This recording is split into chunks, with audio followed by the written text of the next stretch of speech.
Number 3 है, ये word problem से रिलेटेड है। इस क्वेश्चन को आज हम सॉल्व करेंगे। इसके 5 पार्ट्स दिए गए हैं आपकी एनसीईआरटी एक्सरसाइज में। स्टेप बाय स्टेप एक एक करके इन क्वेश्चंस को सभी को हम सॉल्व करने वाले हैं। इससे पिछली वीडियो में मैंने इसी एक्सरसाइज के क्वेश्चन नंबर 1 और क्वेश्चन नंबर 2 कराए थे। वो जो पिछली वीडियो है एनसीईआरटी 10th क्लास मैथमेटिक्स से नाम से मैंने प्लेलिस्ट बनाई हुई है, उस प्लेलिस्ट में जा करके आप उस वीडियो को देख सकते हैं। तो चलिए शुरू करते हैं बिना किसी देरी के। यहाँ पर क्वेश्चन नंबर 3 हम पढ़ते हैं। जैसे कि यहाँ पर स्क्रीन पर लिखा हुआ है हमारा क्वेश्चन नंबर 3 में कहा गया form the pair of linear equation. मतलब हमें क्या करना है, लीनियर इक्वेशन के पेयर बनाने हैं फॉर द फॉलोइंग प्रॉब्लम्स। जो नीचे प्रॉब्लम्स दी गई है, ये जितनी प्रॉब्लम्स यहाँ पर दी जाएगी सारी की सारी वर्ड प्रॉब्लम्स होगी।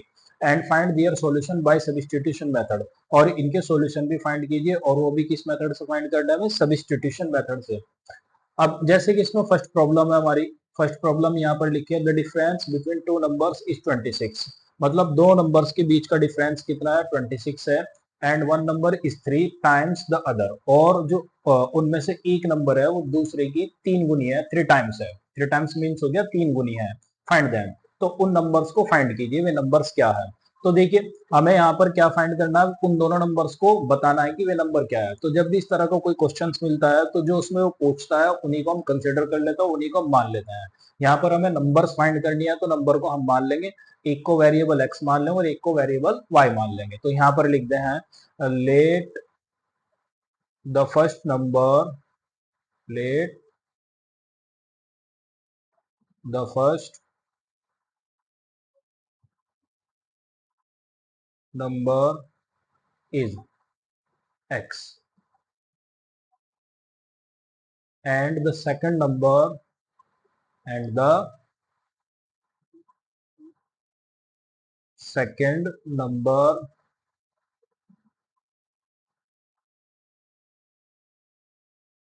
is y। ये हमने अपनी तरफ से कंसिडर कर लिया है कि जो पहली नंबर है वो x है और जो दूसरी नंबर है वो y है।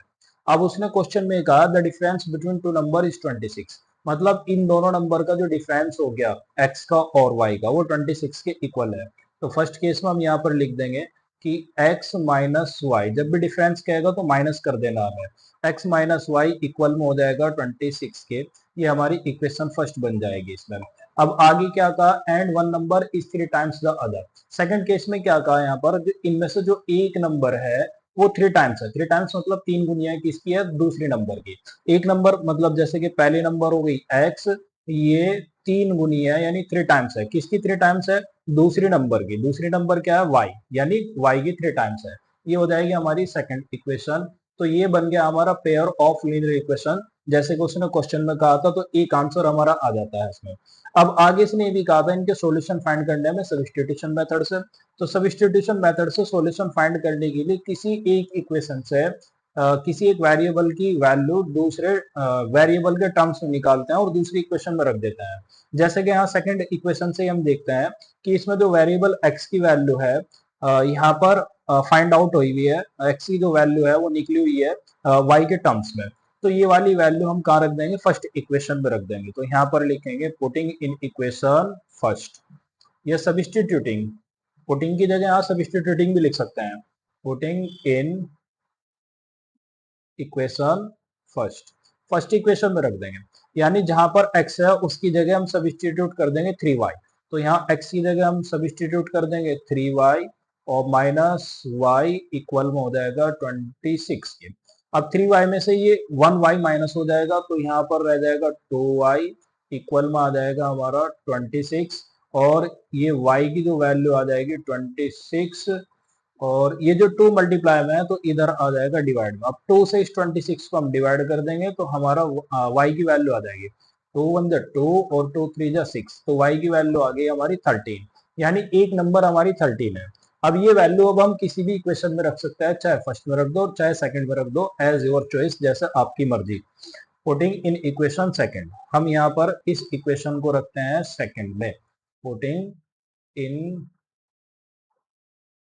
इक्वेशन सेकंड, सेकंड इक्वेशन में हम इसको रखते हैं। सेकंड इक्वेशन है हमारी इसमें x इक्वल 3y।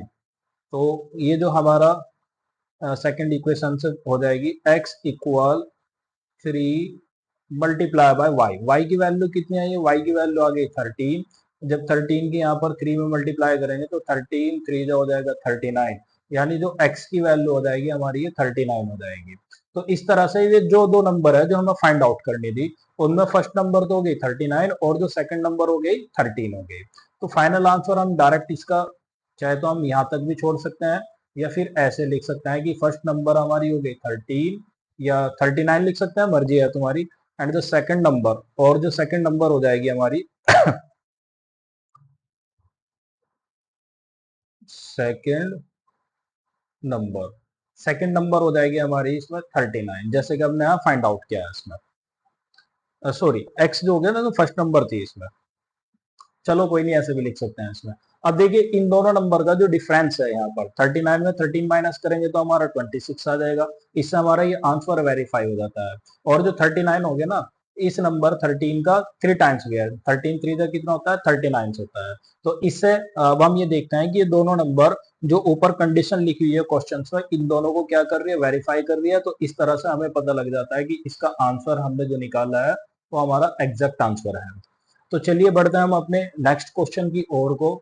जो हमारा नेक्स्ट क्वेश्चन है, सेकंड क्वेश्चन लिखा हुआ है इसी का ही, थर्ड पार्ट का, तीसरे क्वेश्चन का, इसमें सेकंड क्वेश्चन लिखा हुआ है the larger of to supplementary angles, मतलब दो सप्लीमेंट्री एंगल्स हैं और उनमें से जो लार्जर एंगल्स हो गया, लार्जर मीन्स हो गया बड़ा जो एंगल हो गया, exceeds the smaller by 18 degree, वो क्या है, छोटे एंगल से 18 डिग्री ज्यादा है। एक्सीड्स का मीन्स हो गया फालतू है, एक्सीड का मीन्स क्या हो गया, ज्यादा यानी फालतू हो गया। कितने डिग्री फालतू हो गया है, 18 डिग्रीज फालतू हो गया, किससे फालतू हो गया है, स्मॉलर एंगल से।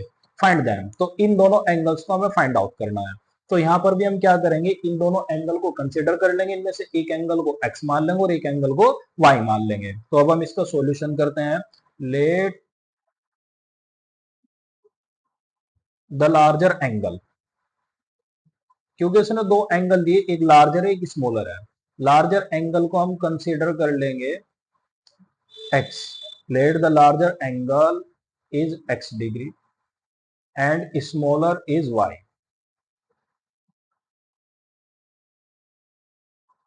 and smaller is y।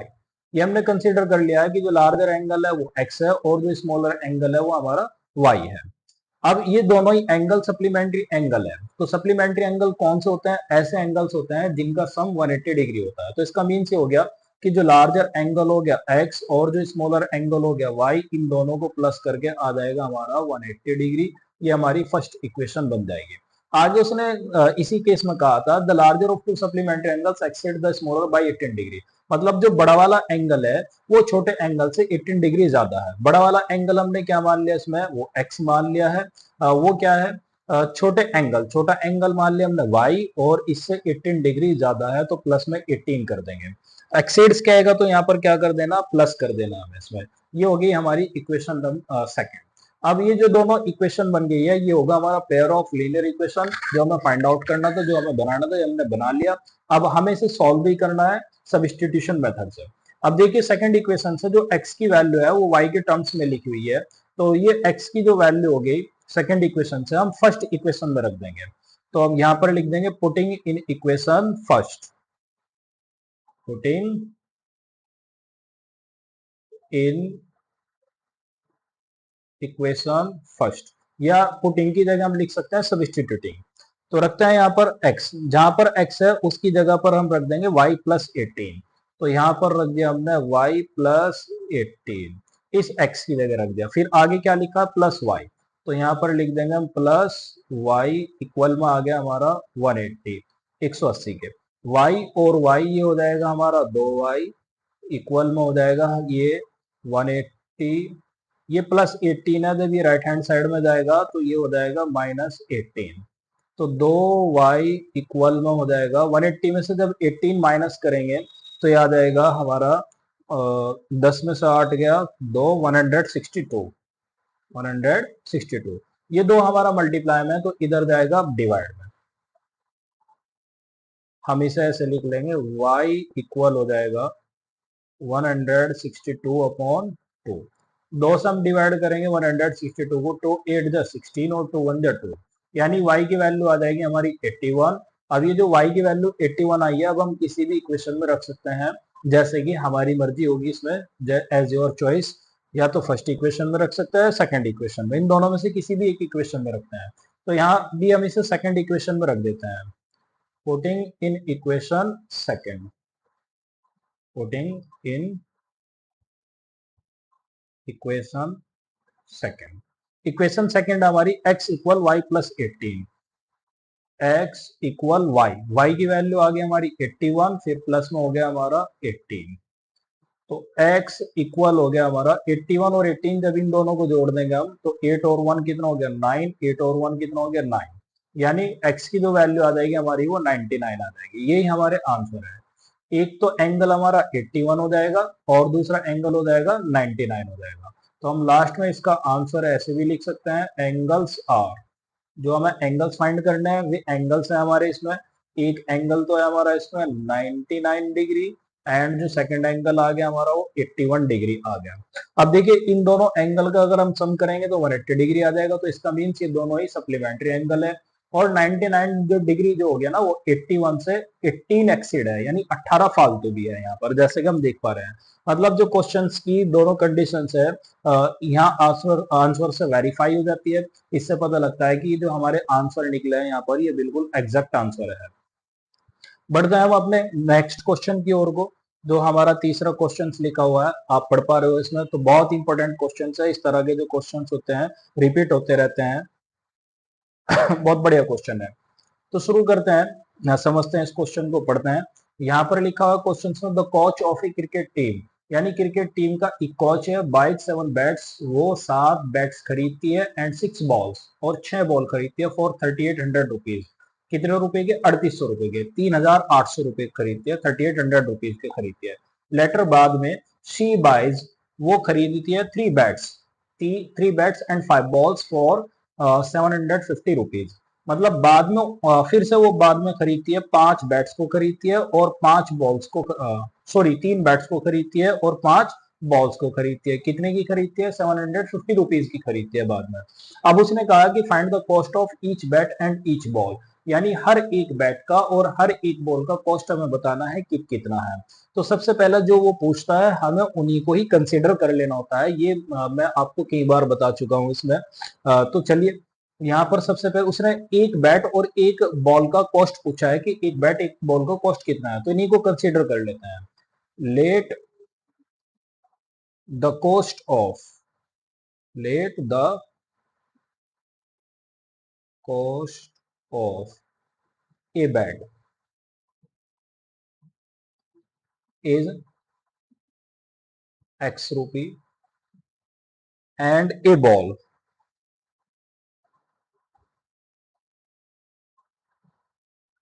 Is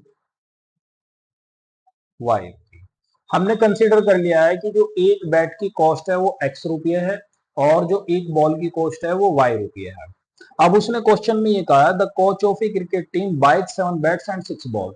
अब 7 तो बैट्स खरीदे गए हैं और 6 बॉल्स खरीदे गई है, और टोटल कितने रुपए में खरीदे गए? 3800 में। मतलब एक बैट की जो कॉस्ट है वो एक्स रुपये है। बैट्स कितने खरीदे गए हैं फर्स्ट केस में? 7 बैट्स। तो 7 बैट्स की जो कॉस्ट हो जाएगी वो हो जाएगी 7x। और इसी तरह से एक बॉल की कॉस्ट हमारी वाई रुपये है, लेकिन बॉल कितनी खरीदी गई है? 6 बॉल खरीदी गई है, तो 6 बॉल की जो हमारी कॉस्ट आ जाएगी 6y आ जाएगी। इन दोनों को प्लस करके जो टोटल कॉस्ट है वो 3800 रुपीज के है। ये हमारी होगी इक्वेशन फर्स्ट। अब सेकंड केस में क्या कहा? लेटर सी बाइज, बाद में वह खरीदती है 3 बैट्स, 3 बैट्स को खरीदती है एंड 5 बॉल्स, और 5 बॉल्स को खरीदती है, और वो भी कितने रुपए में? 1750 रुपए में, 1750 रुपीज में। मतलब अब वही एक बैट की जो कॉस्ट है वो एक्स रुपये है, लेकिन उसने जो बैट खरीदे हैं 3, तो 3 बैट की कॉस्ट हो जाएगी हमारी 3x। इसी तरह से एक बॉल की कॉस्ट हमारी वाई रुपये है, लेकिन बॉल उसने बाद में कितनी खरीदी है? 5 बॉल, और 5 बॉल की जो कॉस्ट हो जाएगी वो 5y हो जाएगी। इन दोनों को प्लस करके अब उनका जो टोटल कॉस्ट आ रहा है वो है 1750 rupees.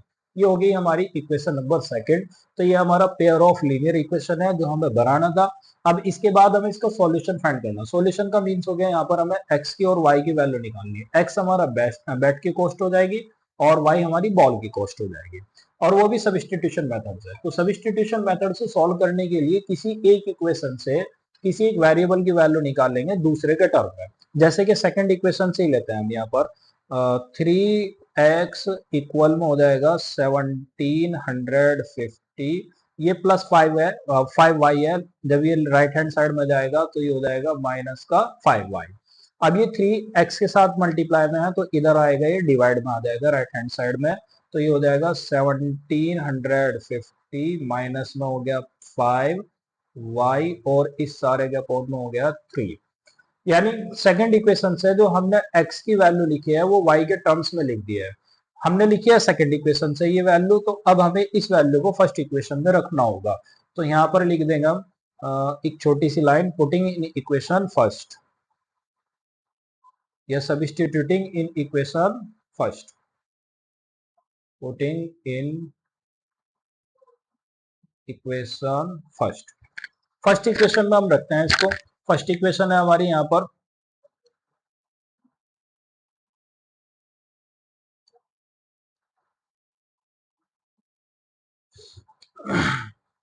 7x 7 multiply by x. X की वैल्यू हम यहाँ पर रख देंगे 1750 माइनस का 5y और इस सारे के अपोन में हो गया 3। ये हमारी एक्स की वैल्यू है। ऊपर वाली वैल्यू को ब्रैकेट में रख देंगे प्लस में, फिर आगे लिखा हुआ 6y, तो यहाँ पर लिख देते हैं प्लस 6y और ये सारा इक्वल में लिखा है 3800 रुपीज के, 3800 रुपीज के। अब आगे हम इसको सॉल्व करते हैं स्टेप बाय स्टेप। पहले हमें क्या करना है, 3 से 7 डिविजिबल नहीं है तो 7 के अंदर ब्रैकेट में मल्टीप्लाई कर देंगे हम इसमें। जब 17 की ब्रैकेट में मल्टीप्लाई करेंगे देखिए क्या आएगा, 7 की 0 में मल्टीप्लाई करेंगे 0 एज इट इज आ जाएगा।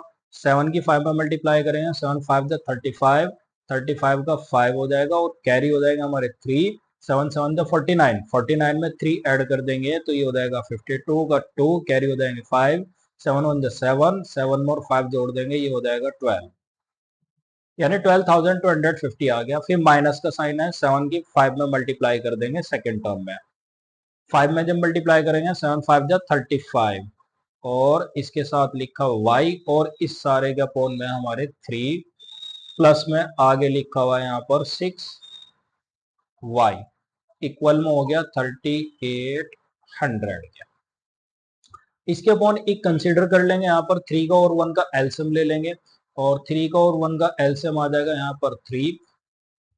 जब 3 से हमारा 3 डिवाइड हो जाएगा तो ऊपर 1 आ जाएगा, 1 टाइम डिवाइड होगा, 1 की ऊपर मल्टीप्लाई कर देंगे इसके न्यूमरेटर में। जब 1 की किसी भी टर्म में मल्टीप्लाई करते हैं तो एज इट इज जो का तू आ जाता है। तो हमारा ये 12,250 माइनस 35y, ये आ गया हमारा एज इट इज। बीच में साइन है प्लस का। अब 1 से इस 3 को डिवाइड करेंगे 3 और 3 की 6 में मल्टीप्लाई, 3 6 जा कितना हो जाएगा 18y इक्वल में हो जाएगा हमारा 3800 के। आगे सोल्व करेंगे, ये तो हो गया हमारा 12,250, 12,250।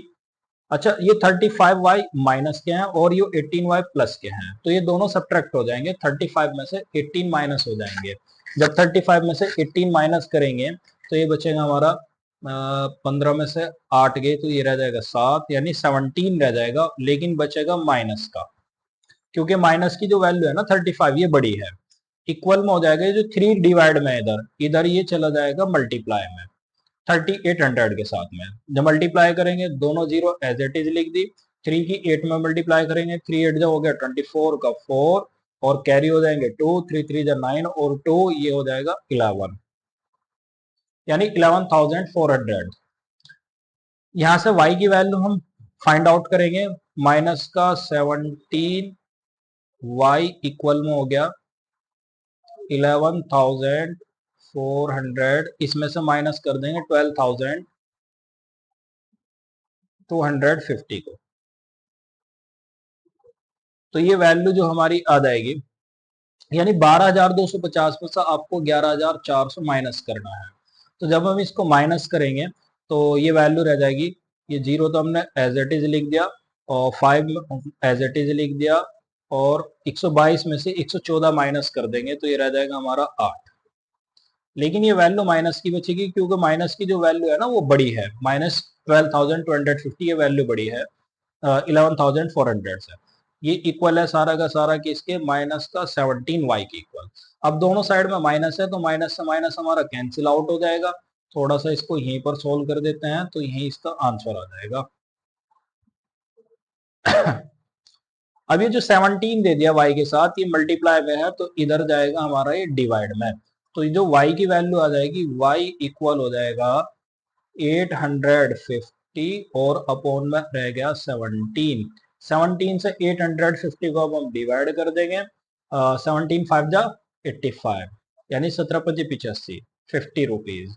तो हम ये कहेंगे जो y की वैल्यू आ गई 50 रुपीज आ गई। और ये जो y की वैल्यू होती है ना, ये y की वैल्यू है एक बॉल की कॉस्ट। हम कह सकते हैं कि जो एक बॉल की कीमत है, एक बॉल की जो कॉस्ट है वो 50 रुपया है। अब ये जो एक बॉल की जो कॉस्ट आई है y की वैल्यू 50, अब हम किसी भी इक्वेशन में रख सकते हैं, या तो फर्स्ट में रख सकते हैं या सेकंड में रख सकते हैं, एज योर चॉइस। फिर भी मैं आपको ये कहना चाहूंगा, जो सेकंड इक्वेशन से हमने x की वैल्यू निकाली थी उसमें रख दोगे तो बहुत आसान होगा, यहाँ कैलकुलेशन में ज्यादा डिफिकल्टी नहीं आएगी। तो चलिए इस वैल्यू को रखते हैं यहाँ पर, यहाँ लिखते हैं पहले y की वैल्यू आई है हमारी 50, और यहाँ लिख देते हैं इसको putting in equation second, putting in equation second. तो इक्वेशन सेकंड है हमारी, इसमें यहाँ पर देख पा रहे हैं हम 3x प्लस 5y। तो यहाँ वैल्यू रखते हैं 3x plus 5y plus 5y। y की वैल्यू रख देनी है हमें 50, और ये सारा का सारा इक्वल है 1750 के इक्वल। 5 की 50 मल्टीप्लाई करें, 5 5 जो 25, 250 हो जाएगा, 250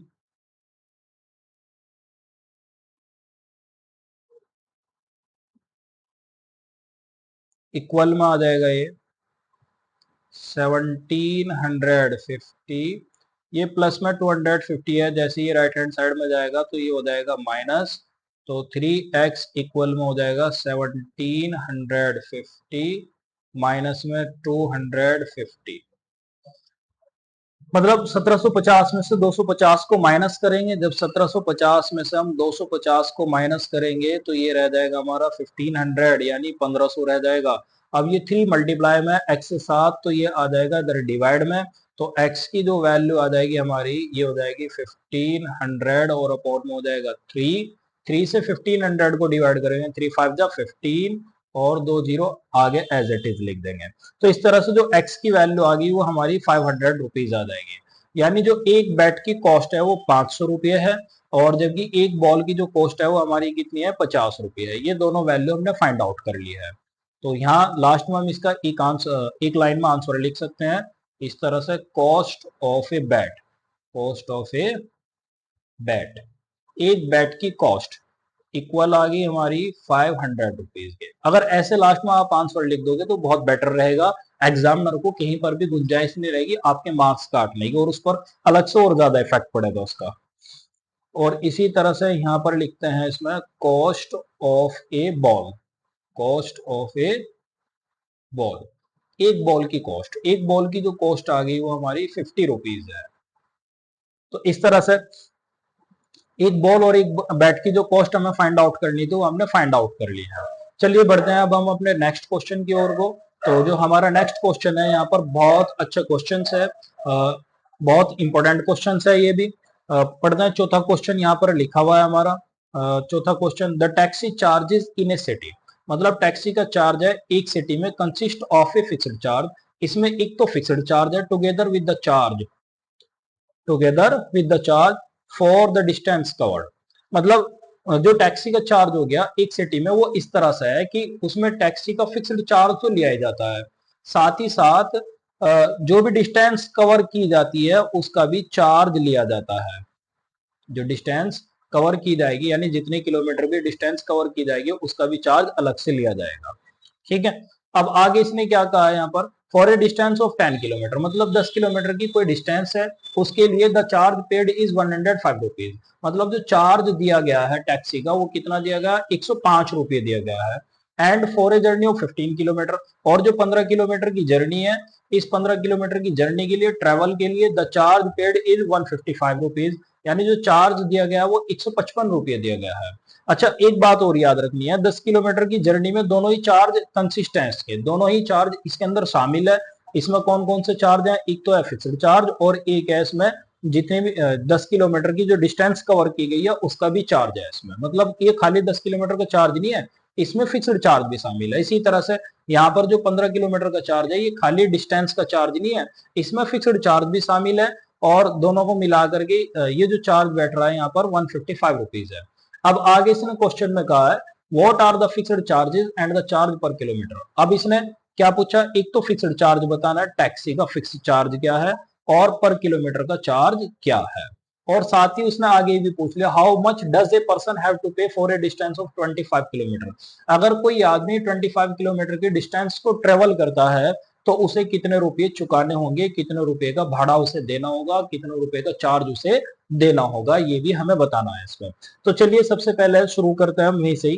अपना जो वो पूछता है सबसे पहले उसी को हम कंसिडर कर लेते हैं। यहाँ पर उसने दो बातें पूछी है, एक तो बताना है कि जो टैक्सी का फिक्स चार्ज है वो कितना है और पर किलोमीटर का चार्ज है वो कितना है। इन दोनों को हम कंसिडर कर लेते हैं। यहाँ पर लिखते हैं लेट द फिक्स्ड चार्ज,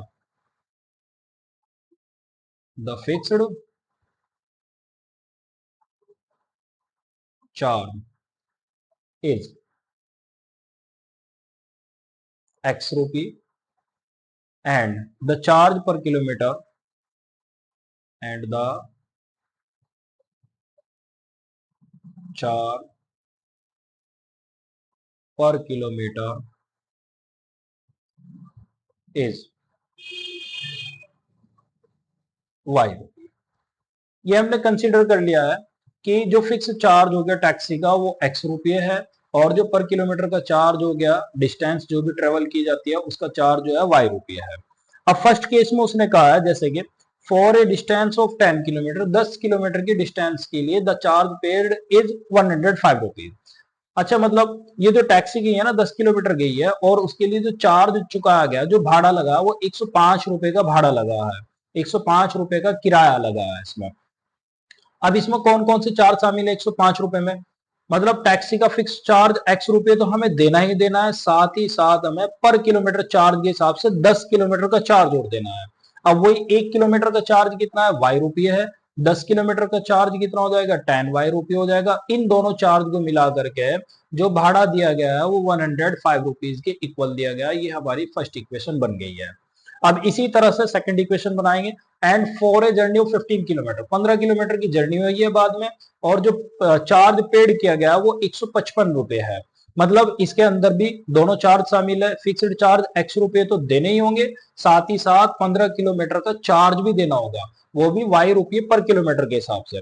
यानी 1 किलोमीटर का चार्ज है वाई रुपये जैसे कि हमने यहाँ पर कंसिडर किया है, लेकिन 15 किलोमीटर का चार्ज कितना हो जाएगा, 15 वाई हो जाएगा। इन दोनों चार्ज को ऐड करके सेकंड केस ये बन रहा है 155 रुपये। ये हमारी आ जाएगी सेकंड इक्वेशन। अब इन दोनों इक्वेशन को हमें सॉल्व करके एक्स और वाई की वैल्यू निकाल देनी है। जो एक्स की और वाई की वैल्यू होगी वही हमारे फाइनल आंसर हो जाएंगे, यानी फिक्स्ड चार्ज भी आ जाएगा और पर किलोमीटर का चार्ज भी आ जाएगा। तो अब इन्हें सॉल्व करने के लिए वही सब्स्टिट्यूशन मेथड, किसी एक इक्वेशन से हमें वेरिएबल एक्स की वैल्यू निकाल देनी है वाई के टर्म्स में और दूसरी इक्वेशन में रख देनी है। जैसे कि सेकंड इक्वेशन को ही लेते हैं हम यहाँ पर, सेकंड इक्वेशन से वेरिएबल एक्स की वैल्यू लिखते हैं वाई के टर्म्स में। x इक्वल हो गया 155, ये एज इट इज लिख दिया हमने यहाँ। ये जो प्लस 15 है जैसे ही राइट हैंड साइड में जाएगा तो ये माइनस को हो जाएगा 15y। x की वैल्यू सेकंड इक्वेशन से ही आ गई 155 यानी 155 माइनस में 15y आ गई है। इस वैल्यू को हम फर्स्ट इक्वेशन में रख देंगे। तो यहां पर लिख देंगे हम putting in equation first, putting in equation first equation में रखने पर फर्स्ट इक्वेशन है हमारी इसमें x plus 10y।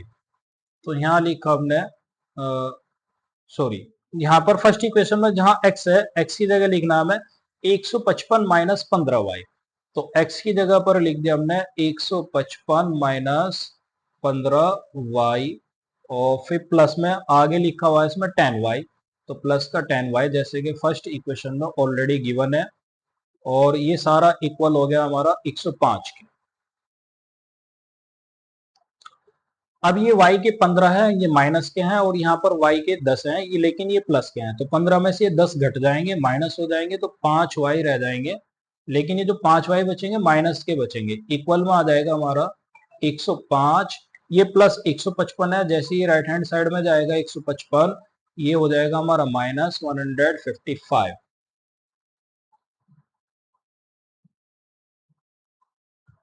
Minus 5y minus 5y equal में 155 में से 105 को माइनस कर देंगे हम, तो ये 50 बचेगा, यानी ये वैल्यू रह जाएगी 50। लेकिन ये जो वैल्यू आएगी माइनस में आएगी, क्योंकि माइनस की वैल्यू जो होगी 155 ये बड़ी वैल्यू है।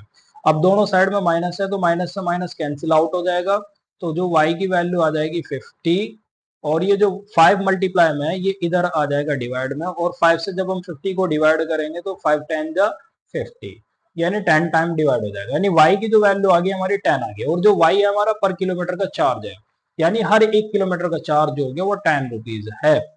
अब इस वैल्यू को हम किसी भी इक्वेशन में रख सकते हैं, as your choice. First equation में भी रख सकते हैं और सेकंड इक्वेशन में भी रख सकते हैं।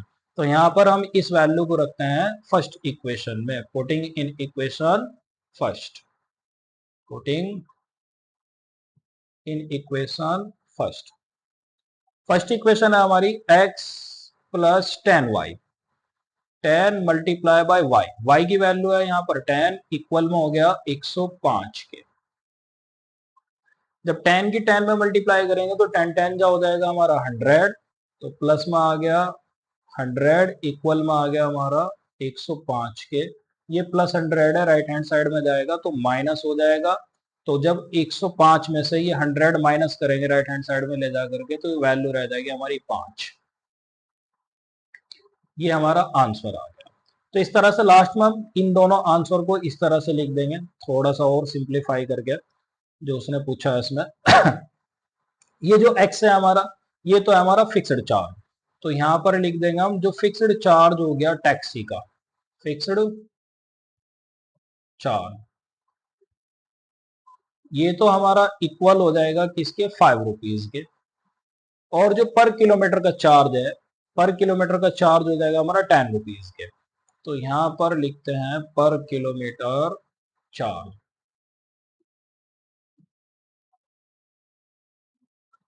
इक्वल में आ गया 10 रुपीज के। इस तरह से ये क्वेश्चन भी हमारा कंप्लीट होता है। अच्छा, इसको थोड़ा सा वेरीफाई करके देखते हैं कि 5 रुपए का तो फिक्स्ड चार्ज है, 10 किलोमीटर की जर्नी के लिए जो चार्ज पे किया गया था वो 105 रुपए किया गया था।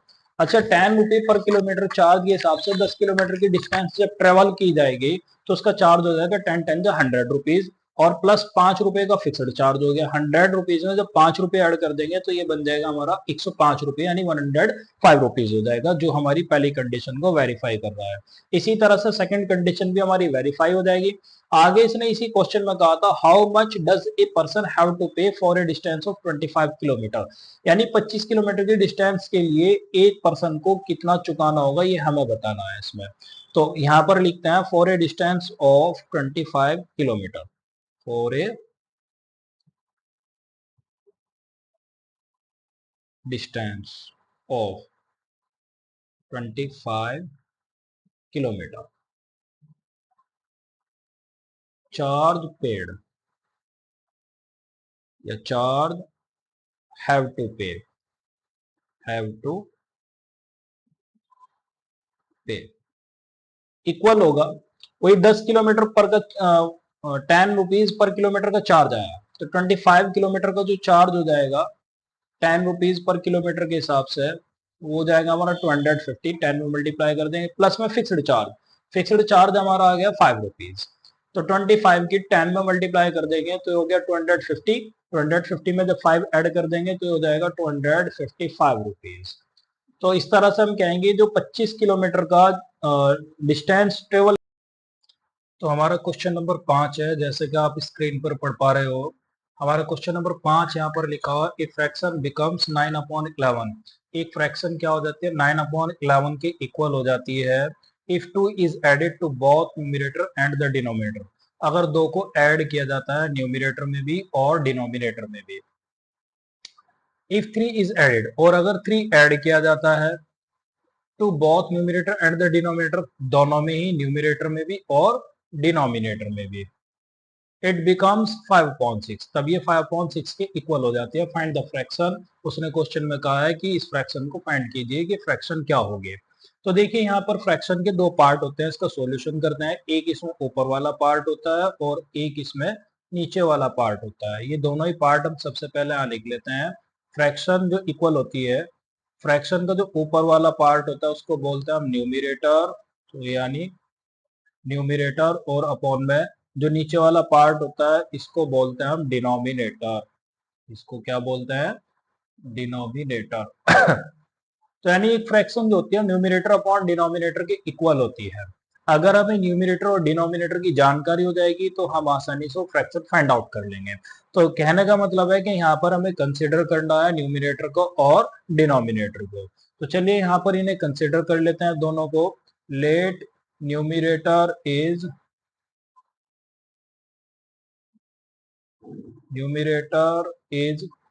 x and denominator is y, and denominator is y। ये हमने कंसिडर कर लिया है कि न्यूमरेटर हमारा x है और डिनोमिनेटर हमारा y है। देन फ्रैक्शन देखिए किसके इक्वल हो जाएगी। सो द फ्रैक्शन इक्वल, यहाँ पर न्यूमरेटर की जगह पर हम रख देंगे x और अपॉन में डिनोमिनेटर की जगह हम रख देंगे यहाँ पर y, यानी फ्रैक्शन इक्वल हो जाएगी x अपॉन y के। अब जैसे हम यहाँ पर x की और y की वैल्यू फाइंड आउट करेंगे, x की और y की वैल्यू फाइंड आउट करने के बाद यहाँ पर रख देंगे, वो फ्रैक्शन आ जाएगी हमारी। इसमें x की और y की वैल्यू फाइंड आउट करेंगे जो उसने कंडीशंस यहाँ पर दे रखी है क्वेश्चन में, उनकी हेल्प से। अब जैसे कि फर्स्ट केस में उसने कहा है, फर्स्ट केस से पहले हम यहाँ पर इक्वेशन बनाएंगे। कौन सी इक्वेशन बनेगी, फर्स्ट केस में उसने कहा है ए फ्रैक्शन बिकम्स 9/11, यानी एक फ्रैक्शन 9/11 हो जाती है if 2 is added to both the numerator and the denominator. अगर दो को ऐड किया जाता है न्यूमरेटर में भी और डिनोमिनेटर में भी, दोनों में ऐड किया जाता है। तो यानी न्यूमरेटर हो गया हमारा x, x में क्या कर दिया है, 2 ऐड कर दिया है, और डिनोमिनेटर हो गया हमारा y, इसमें भी 2 ऐड कर देना है। और ये जो फ्रैक्शन हो जाएगी ना, अब ये फ्रैक्शन इक्वल हो जाएगी 9/11 के। अब यहाँ पर हमें क्रॉस मल्टीप्लाई कर देनी है, ऐसे मल्टीप्लाई कर देंगे हम। 11 की इधर x में मल्टीप्लाई करेंगे तो ये बन जाएगा हमारा 11x, फिर प्लस में 11 की 2 में मल्टीप्लाई करेंगे तो बन जाएगा 11 2 जा 22। इसी तरह से 9 की इधर y में मल्टीप्लाई करेंगे तो बन जाएगा 9y, 9 की 2 में मल्टीप्लाई करेंगे तो हो जाएगा हमारा 9 2 जा 18। ये आ जाएगा हमारा 18 इसमें। इक्वेशन बनाएंगे हम, ये बन जाएगी 11x, ये प्लस का 9y है, लेफ्ट हैंड साइड में जब ये आ जाएगा तो ये हो जाएगा हमारा माइनस का 9y इक्वल में 18, ये प्लस का 22 है, जब ये राइट हैंड साइड में जाएगा तो ये हो जाएगा माइनस का। आगे हम इसे सोल्व करेंगे थोड़ा सा और, तो ये बन जाएगा हमारा 11x माइनस का 9y। अब 22 में से 18 जब हम माइनस कर देंगे तो ये इक्वल में आ जाएगा 4 के, लेकिन ये जो 4 वैल्यू बचेगी माइनस की बचेगी।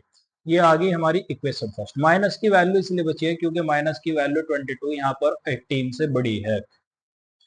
तो फर्स्ट केस से तो हमारी ये एक इक्वेशन निकल गई। अब सेकंड केस से अब हम दूसरी इक्वेशन बनाएंगे। सेकंड केस में उसने कहा है if 3 is added to both numerator and denominator, अगर हम 3 को ऐड करते हैं न्यूमरेटर में भी और डिनोमिनेटर में भी, इट बिकम्स 5/6, यानी ये जो फ्रैक्शन है 5/6 के इक्वल हो जाती है। मतलब यहाँ पर क्या कर देना हमें, सेकंड केस में, सेकंड केस में जो न्यूमरेटर हो गया x, इसमें भी 3 ऐड कर देना है, और जो डिनोमिनेटर हो गया y, इसमें भी 3 ऐड कर देना है। अब ये इक्वल हो जाएगी किसके 5/6 के इक्वल हो जाएगी। फिर से वही तरीका हमें क्रॉस मल्टीप्लाई करनी है, इसकी इधर और इसकी इधर। 6 की इधर x में मल्टीप्लाई करेंगे तो ये बन जाएगा हमारा 6x, और फिर प्लस में हो जाएगा हमारा 6 की 3 में मल्टीप्लाई करेंगे तो 6 3 हो जाएगा 18 इक्वल में 5 की इधर y में मल्टीप्लाई करेंगे तो ये हो जाएगा हमारा 5y, फिर प्लस में 5 की 3 मल्टीप्लाई करेंगे तो ये आ जाएगा हमारा 5 3 जा 15, यानी हम इसे लिख देंगे 6x फिर प्लस का 5y है लेफ्ट हैंड साइड में आ जाएगा तो माइनस का हो जाएगा ये 5y इक्वल में हो गया 15, ये प्लस का 18 है, जब राइट हैंड साइड में जाएगा तो माइनस का हो जाएगा 18, तो ये बन जाएगी हमारी इक्वेशन 6x माइनस का 5y इक्वल में हो जाएगा 18 में से हम 15 को माइनस कर देंगे तो ये रह जाएगा हमारा 3, ये हो गई हमारी सेकंड इक्वेशन। तो इस तरह से हमने ये दो इक्वेशन बना ली, ये हमारी पहली इक्वेशन होगी और ये दूसरी इक्वेशन होगी। चलिए इन दोनों इक्वेशन को इकट्ठा लिख लेते हैं और इकट्ठा लिख करके सॉल्व करते हैं। पहली इक्वेशन है हमारी इसमें 11x minus 9y, 11x minus 9y equal में -4, ये हमारी फर्स्ट इक्वेशन आई है। सेकंड इक्वेशन जो हमारी आई है, सेकंड इक्वेशन है 6x माइनस 5y इक्वल में -3 के, 6x माइनस 5y इक्वल -3, यहाँ लिख देते हैं 6x माइनस 5y इक्वल में हो गया -3, ये आ गई हमारी सेकंड इक्वेशन। अब इन दोनों इक्वेशन को हमें सब्स्टिट्यूशन मेथड से सॉल्व करना है। सब्स्टिट्यूशन मेथड से सॉल्व करके x की और y की वैल्यू फाइंड आउट कर देनी है। सब्स्टिट्यूशन मेथड में किसी एक इक्वेशन से x की वैल्यू निकालते हैं y के टर्म्स में और दूसरी इक्वेशन में रख देते हैं। तो चलिए यहाँ सेकंड इक्वेशन से हम x की वैल्यू निकालते हैं। सेकंड इक्वेशन को सोल्व करते हैं, 6x इक्वल में हो गया -3, ये प्लस का 5y है, राइट हैंड साइड में जाएगा तो ये हो जाएगा हमारा प्लस का 5y। यहाँ से जो x की वैल्यू आ जाएगी ये हो जाएगी x की जो वैल्यू आ जाएगी x इक्वल हो जाएगा -3 प्लस 5y, ये 6 हमारा मल्टीप्लाई में है तो ये सारा का सारा इधर डिवाइड में पहुंच जाएगा, 6 आ जाएगा। ये हमारी x की वैल्यू सेकंड इक्वेशन से आई है, तो इस वैल्यू को हमें फर्स्ट इक्वेशन में सब्स्टिट्यूट कर देना है, रख देना है। यानी यहाँ पर लिख देंगे हम putting in equation first, putting in equation number first, equation first है हमारी ये, यानी जहां जहां x है वहां पर हमें ये वैल्यू सब्स्टिट्यूट कर देनी है। फर्स्ट इक्वेशन में लिखा हुआ 11 मल्टीप्लाई बाई x की वैल्यू सब्स्टिट्यूट कर देंगे हम यहाँ पर -3 प्लस 5y, और इस सारे के अपॉन में हो जाएगा भाई बड़ी दिक्कत हो जाती है कभी कभी बोर्ड के साथ,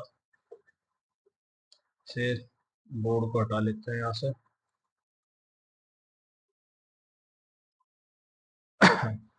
हट गया, अब ठीक है। तो ये हो गया -3 प्लस 5y, और इस सारे के अपॉन में हमारा 6, तो यहाँ पर हम 6 रख देते हैं इस वैल्यू को, ये वैल्यू हमारी ब्रैकेट में रख देंगे, और फिर -9y फर्स्ट इक्वेशन में इक्वल में हो गया -4। अब 11 की इस ब्रैकेट में मल्टीप्लाई करेंगे, 11 3 हो जाएगा 33, 11 की 5 में मल्टीप्लाई करेंगे, 11 5 हो जाएगा 55y। इसके अपॉन एक कंसीडर करके हम यही कहीं एलसीएम भी ले लेते हैं। एलसीएम आ जाएगा हमारा 6 की इधर 9 में मल्टीप्लाई हो जाएगी तो ये हो जाएगा 6 9 54, 6 9 जा 54y इक्वल में हो जाएगा हमारा -4 के। एक लाइन मैंने यहाँ से शॉर्ट कर दिया थोड़ी सी। अब 55y में से 54y घट जाएंगे तो 1y रह जाएगा, और माइनस का 33 इक्वल में आ गया, ये 6 इधर डिवाइड में इधर जाएगा मल्टीप्लाई में, तो 6 चौक 24, तो माइनस का 24 हो जाएगा, तो जो y की वैल्यू आ जाएगी -24, ये प्लस का 33 है, जैसे ही राइट हैंड साइड में जाएगा तो ये प्लस का हो जाएगा। अब 33 में से ये 24 हम माइनस कर देंगे तो ये रह जाएगा हमारा 6 3 9, यानी जो y की वैल्यू आ जाएगी हमारी 9 आ जाएगी। ये y की वैल्यू 9 अब किसी भी इक्वेशन में रख सकते हैं। बेहतर तो ये रहेगा कि ये वाला जो हो गया ना, इसे इक्वेशन थर्ड कंसीडर कर लो, इसी में रख दो, तो यहाँ से डायरेक्ट x की वैल्यू आ जाएगी। तो putting in equation third, putting in equation number 3, equation 3 है हमारी, इसमें x equal -3 plus 5 multiply by y, y की वैल्यू हमें रख देनी है यहाँ पर, वाई की वैल्यू रख देनी है 9, 5 मल्टीप्लाई बाय 9, और इस सारे का पॉन हो गया 6, यानी x इक्वल हो जाएगा 5 न 45, 45 में से 3 घट जाएंगे तो रह जाएगा 42, यानी 42/6, 6 से 42 को डिवाइड करेंगे, 6 7 जा 42, यानी x की जो वैल्यू आ जाएगी 6 7 42, x की वैल्यू आ गई हमारी 7। तो इस तरह से जो हमारी फ्रैक्शन आ जाएगी, तो जो हमारी फ्रैक्शन थी वो इक्वल थी हमारी x अपॉन वाई के इक्वल, जैसे हमने फर्स्ट शुरू में ही मान ली थी, कंसीडर कर ली थी, ये सारी की सारी किसके इक्वल थी, x अपॉन वाई के इक्वल। तो जहां पर x है x की वैल्यू रख देंगे, और जहां पर y है y की वैल्यू रख देंगे। x की वैल्यू आ गई हमारी 7 अपॉन में y की वैल्यू आ गई हमारी 9, तो ये हमारा फाइनल आंसर आ जाएगा। देखिए आप रख के भी देख सकते हैं, दो ऐड करेंगे हम यहाँ न्यूमिनेटर में तो 7 और 2 9 हो जाएगा, और डिनोमिनेटर में 2 ऐड करेंगे तो 9 और 2 11 हो जाएगा, यानी 2 ऐड करने पर फ्रैक्शन हमारी 9/11 आ रही है, जो जिससे कि हमारा फर्स्ट केस इसमें वेरीफाई होता है, जैसे कि उसने क्वेश्चंस में कहा था। इसी तरह से हमारा सेकंड केस भी इसमें वेरीफाई हो जाएगा। तो चलिए अब हम चलते हैं इसके लास्ट क्वेश्चन की तरफ को, जो हमारा लास्ट क्वेश्चन है इसी एक्सरसाइज का, क्वेश्चन नंबर 6 है, और ये एज से रिलेटेड क्वेश्चन है। पढ़ते हैं यहाँ पर इस क्वेश्चन को। क्वेश्चन में कहा गया 5 ईयर हेंस, यानी 5 साल बाद, the age of Jacob will be 3 times of his son, मतलब जो जैकब की एज है वो अपने बेटे की एज की 3 गुनी हो जाएगी। कितने साल बाद का उसने, कि 5 साल बाद। 5 साल बाद का मतलब अब जो प्रेजेंट एज है इसके 5 साल बाद, यानी इसके 5 साल आगे। अब आगे इसने कहा इसी क्वेश्चन में 5 ईयर्स एगो, यानी 5 साल पहले, the age of Jacob was 7 times, यानी जो जैकब की एज थी वो 7 गुनी थी, 7 टाइम्स थी किसकी, दैट ऑफ हिज सन, अपने बेटे की एज की। What are their present ages, तो इनकी प्रेजेंट एजेस क्या है, मतलब सन की एज भी बतानी है और जैकब की एज भी हमें बतानी है। तो दोनों की एज को यहां पर कंसिडर कर लेंगे। Let the age of Jacob, let the age of Jacob is, हमने मान लिया है जो जैकब की एज है वो x है, x year, and that of his सन, और उसके बेटे की एज इज y। हमने मान लिया है कि जैकब की एज तो है x ईयर, और उसके बेटे की जो एज होगी, सन की एज होगी वो y ईयर है। अब फर्स्ट केस में क्या कहा उसने, 5 ईयर हैंस, यानी 5 साल बाद। यहां फर्स्ट केस लिखते हैं 5 ईयर्स हैंस।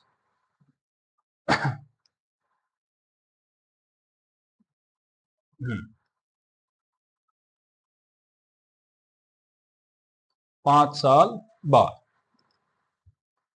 5 साल बाद।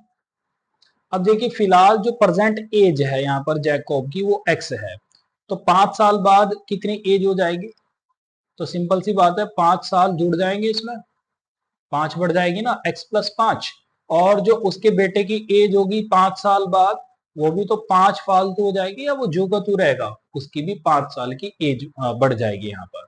अब उसने कहा कि जो 5 साल बाद जैकब की एज आती है, यानी x+5, ये क्या है, 3 टाइम्स हो जाएगी बेटे की एज की। बेटे की एज होगी y+5, और इसकी कितनी होगी, ये 3 टाइम्स। अब 3 की इधर y में मल्टीप्लाई कर देंगे और इक्वेशन बनाएंगे हम इसे, x+5 इक्वल में 3 की y में मल्टीप्लाई कर दी तो 3y हो गया, 3 की इधर 5 में मल्टीप्लाई कर देंगे, 3 पंजे 15 हो जाएगा। तो x ये प्लस का 3y है भाई, ये लेफ्ट हैंड साइड में आ जाएगा, माइनस का 3y हो जाएगा, इक्वल में +15, ये प्लस का 5 है, राइट हैंड साइड में जाएगा तो माइनस का 5 हो जाएगा। तो ये हमारा बन जाएगा इसमें x-3y, 15 में से जब हम 5 को माइनस करेंगे तो ये रह जाएगा 10, ये आ गई हमारी फर्स्ट इक्वेशन। अब आगे उसने क्या कहा सेकंड केस में, सेकंड केस है हमारा 5 इयर्स एगो का, यानी 5 साल पहले का। तो यहां पर लिखते हैं 5 ईयर एगो, 5 इयर्स एगो। एगो का मीन्स होता है पहले, मतलब 5 साल पहले।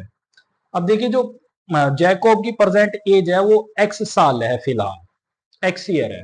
तो अब से 5 साल पहले जैकोब की एज कितनी होगी?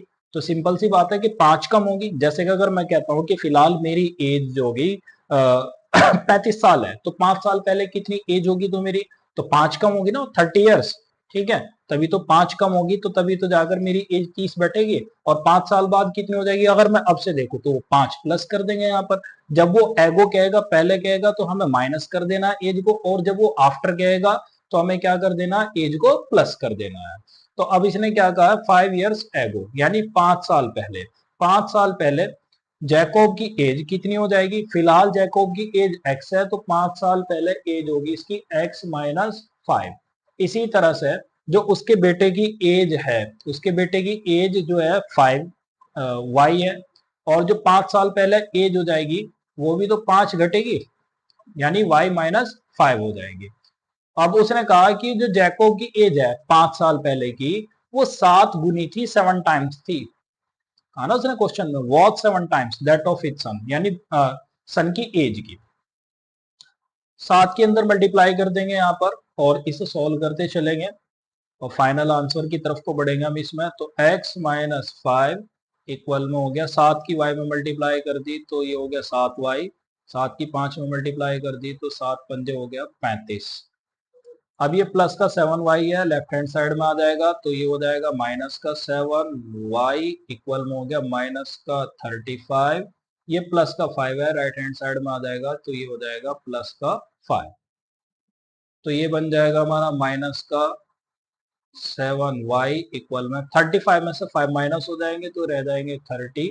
ये आ गई इक्वेशन सेकंड। ये जो 30 बचेंगे माइनस की, क्योंकि माइनस की वैल्यू यहाँ पर बड़ी वैल्यू है। अब ये दो इक्वेशन बन गई है। अब इन दोनों इक्वेशन को सोल्व करना है, और सोल्व करके x की और y की वैल्यू निकाल देनी है। जो x की वैल्यू होगी वो जैकोब की एज होगी, और y की वैल्यू जो होगी वो उसके बेटे की एज होगी। तो इसी सेकंड इक्वेशन से यहाँ पर x की वैल्यू निकाल कर फर्स्ट इक्वेशन में हम रखते हैं। ये हमारा सब्स्टिट्यूशन मेथड होगा। तो x इक्वल हो जाएगा हमारा -30, ये माइनस का 7y है, ये राइट हैंड साइड में जाएगा तो प्लस का हो जाएगा 7y। इस वैल्यू को हम रखते हैं फर्स्ट इक्वेशन में। तो यहां पर लिखते हैं इसको putting in equation first, putting in equation first. तो इक्वेशन फर्स्ट में इस वैल्यू को रख देता है। फर्स्ट इक्वेशन है यहाँ पर x माइनस 3y, यानी जहां पर x है उसकी जगह रख देना -30 प्लस 7y। तो यहाँ पर वैल्यू रख देंगे हम माइनस का 30 प्लस 7y, और फिर आगे लिखा हुआ माइनस का 3y, माइनस का 3y इक्वल में हो गया हमारा 10 के। अच्छा, 7y में से 3y घटा देंगे हम जी, तो हमारे रह जाएंगे 4y इक्वल में हो जाएगा 10। ये माइनस का 30 है, जैसे ये राइट हैंड साइड में जाएगा तो ये प्लस का हो जाएगा 30। भाई फिर से इसने दिक्कत कर दी, बोर्ड जो हो गया भाई बार बार दिक्कत कर देता है। कोई नहीं, चलिए हो गया ठीक। 10। ये माइनस का 30 है, राइट हैंड साइड में आ गया हमारा, तो ये हो गया हमारा प्लस का 30। 10 और 30 इन दोनों को प्लस करके हो जाएगा हमारा 40, और ये 4 मल्टीप्लाई में है तो इधर आ जाएगा हमारा डिवाइड में, और 4 से 40 डिवाइड हो जाएगा, 4 10 जा 40, 10 टाइम डिवाइड हो जाएगा, यानी y की वैल्यू हमारी 10 आ गई। y की ये जो वैल्यू 10 आई है, अब हम इसे किसी भी इक्वेशन में पुट अप कर सकते हैं एज योर चॉइस, जैसे कि आपकी इच्छा है। फर्स्ट में भी हम इसे रख सकते हैं, और सेकंड इक्वेशन में भी हम इसे रख सकते हैं।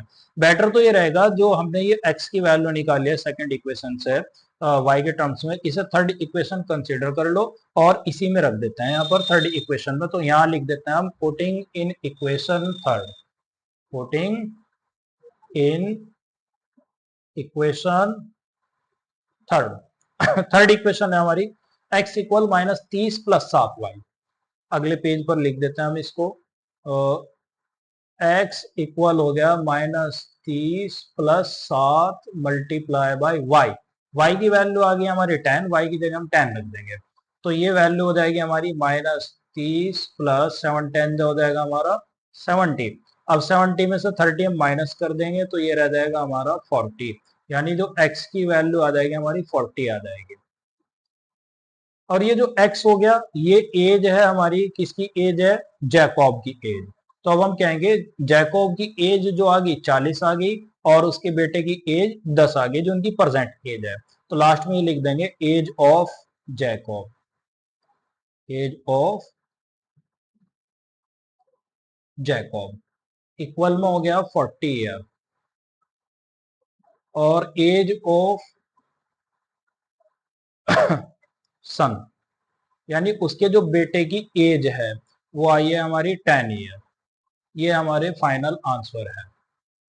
अच्छा, इसको वेरीफाई करके भी देखते हैं एक रिलेशन को, जैसे कि उसने कंडीशन दी, कंडीशन को वेरीफाई करते हैं। अच्छा, 5 साल पहले लेते हैं, जैसे फिलहाल जैकॉब की एज 40 है, तो 5 साल पहले कितनी हो जाएगी, 5 कम 35। इसी तरह से इसके बेटे की जो एज है फिलहाल की 10 है, 5 साल पहले कितनी होगी, तो 5 होगी। तो सिंपल सी बात है, जो जैकॉब की एज आ रही है 35, वो बेटे की एज की 7 टाइम्स है, 7 गुनी है, 5 सते 35 यानी 7 गुनी है। तो इससे हमारा क्या होता है, पहला रिलेशन वेरीफाई हो जाता है। तो इस तरह से हमारी ये वीडियो लेक्चर आज यहीं पर कंप्लीट होता है। जो एनसीईआरटी की एक्सरसाइज 3.2 हो गई, ये हमारी एक्सरसाइज भी आज हमारी कंप्लीट हो जाती है। नेक्स्ट वीडियो में मिलेंगे नेक्स्ट एक्सरसाइज के साथ और नेक्स्ट टॉपिक के साथ में। तो हमारी इस वीडियो को आगे तक शेयर कीजिए। जो भी 10th क्लास में इस बार बोर्ड के एग्जाम फेस करने वाले हैं उनको ये वीडियो दीजिए। Thank you for watching and giving your valuable time, और चैनल को हमारे सब्सक्राइब कीजिए और प्रमोट कीजिए। Thank you.